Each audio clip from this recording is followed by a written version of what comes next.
huh? Sucking it in a little bit. What can I do for you, Michael? Well, I'm a dentist with a weird little logo that I have on KillerToothache.com. Well, let me go see it real quick here. KillerToothache.com, huh? Okay. And it's, again, a little swollen-faced cartoon character. Mm-hmm. And I'd like to develop it into like a little animation guy that can dance around my website or develop a cartoon series of some sort. What a great idea. And I thought, well, I talked to my computer consultant. He suggested the 3D Studio Max software program. No. And again, they don't know much about it, so I just wanted your advice. Yeah, I wouldn't do that. Okay. Nothing wrong with that. That is a 3D design program that would allow you to make him into with some effort into a 3D character. Okay. And it is, in fact, often used by very high-end movie studios and so forth. But it is not something I would recommend for you. There's two things you can do. If you just want a guy with a swollen cheek and you want to have a little animation, are you an artist? Did you do the graphic? Well, I drew him originally, but then they took it and turned it into a computer. So you sketched it out. Yeah, I did that a few years ago. So if you're handy with a pen, it's an easy thing to do to make what we call an animated GIF, and that's where a lot of animations on the web are just animated GIFs. You know, it's a simple graphic that has multiple frames in the graphic. So when you see, you know, those icons on the internet of things, of mailboxes, you know, opening up and things coming out, or you know, dancing bears and so forth, I am having the worst luck here with browsers. No, it's not now it won't even launch, so I can't go to anywhere. I tell you, you know what? Let's try Opera. What do you say? Actually, it looks like my whole computer is just kind of thinking. You never have that happen to you? Your computer decides to think? How dare it? Anyway, you could take I was going to show your cute illustration, and I will as soon as this launches. Okay. But if you take the illustration and then you might modify it slightly for, you know, as eyebrows go up, you know, this is animating. You'll make a number of frames. You don't need too many frames, 4 or 5, depending on how elaborate it is. And there are a number of great programs, GIF animation programs, some free, some very inexpensive, that will allow you to do that. And basically, the way they work is you just put the frames in one by one and you say, create a GIF. Now you've got an image you can put on a web page. But that's very simple animation. He's not going to be, well, there it is. Oh, look at that. Oh, he's cute. Oh, he's cute. So that's a very simple page animation. So for instance, that cheek could throb. Okay. Wouldn't require a lot of work, or the phone can move up and down. But that's not going to give you a cartoon like, you know, a cartoon animation website and show things that would be a little bit different level. Yeah, and for that, the absolute program to use is Flash. From Macromedia. Not 3D Studio Max. It's way too complicated.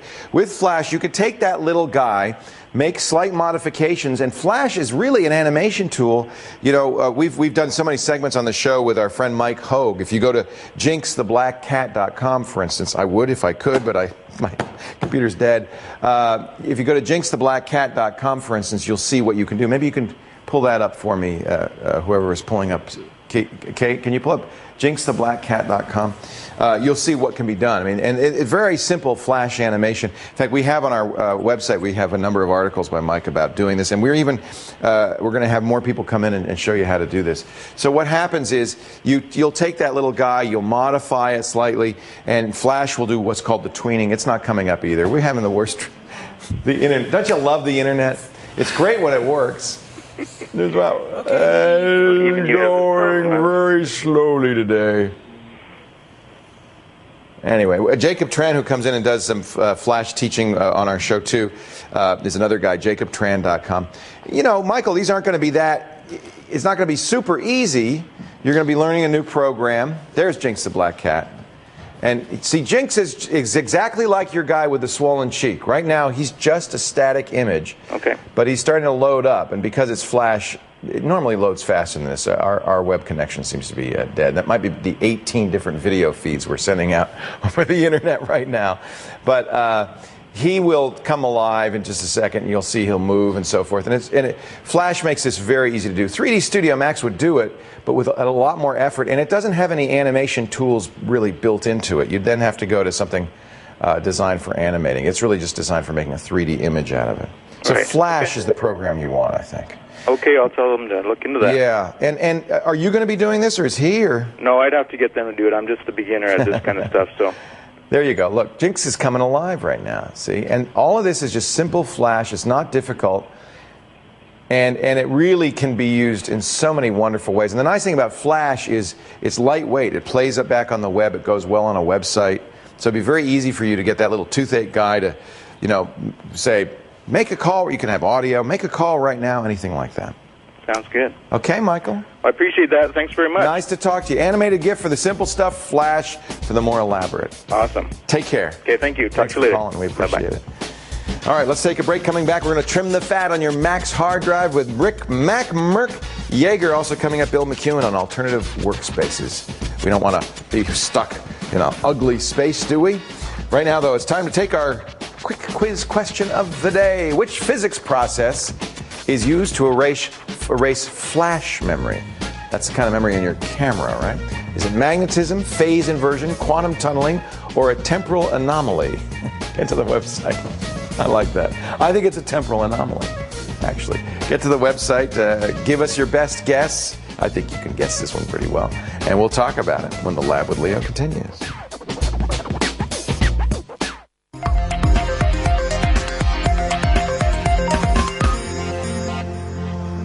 The way we work is actually a very important part of our life. We spend a lot of time, at least 8 hours a day, in a workspace, and things have changed so much that the traditional workspaces may not be working as well. The idea of going to a big office building or working on a factory floor may not make a lot of sense if you're a writer or a web designer or a developer. With us right now, Bill McEwen. He is an entrepreneur living in Vancouver and is actually involved in this what's called the co-working movement. That's right. In fact, you've got your own co-working place called Workspace. So what is co-working, Bill? Co-working is all about getting out of sort of our traditional work environments, getting out of the home office, getting out of, the cubicles. The cubicle. Yeah. Oh. Got rid of the cubicle. Nobody likes a cubicle. No, we got to get rid of those. Yeah. So that's what co-working is all about. Getting into a better space, somewhere cool, funky, like a cafe, or even a corner of someone else's office with a bunch of people that you enjoy working with and kind of hanging out and making it kind of like a work club. This works particularly well for independents, self-employed people.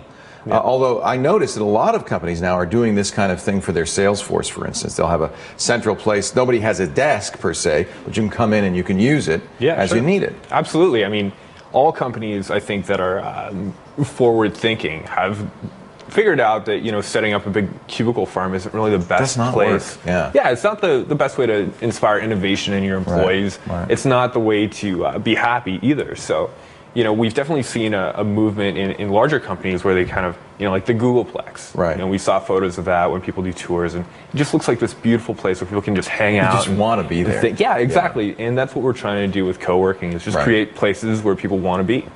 I first became aware of this, actually, Amber Mack told me about the Commons in Prince Edward Island.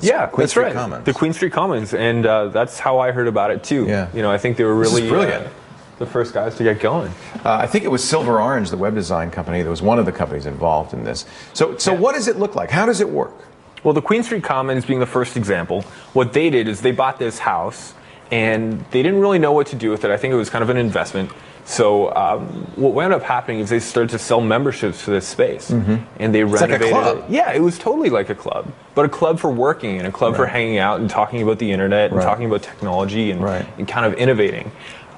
So we went out there and checked it out. I flew out to this place because I was just so enthralled by this concept. So I went out and it just seemed so cool. I mean, it was so simple. It was just like a living room, with a few desks and stuff. But, once we got in there and felt the vibe and felt the atmosphere that, that co-working movement had created in the space, we were really excited about it. Can you show us what it might look like? What a typical space might look like? Is this your space, Workspace? This is Workspace right here. This is our website.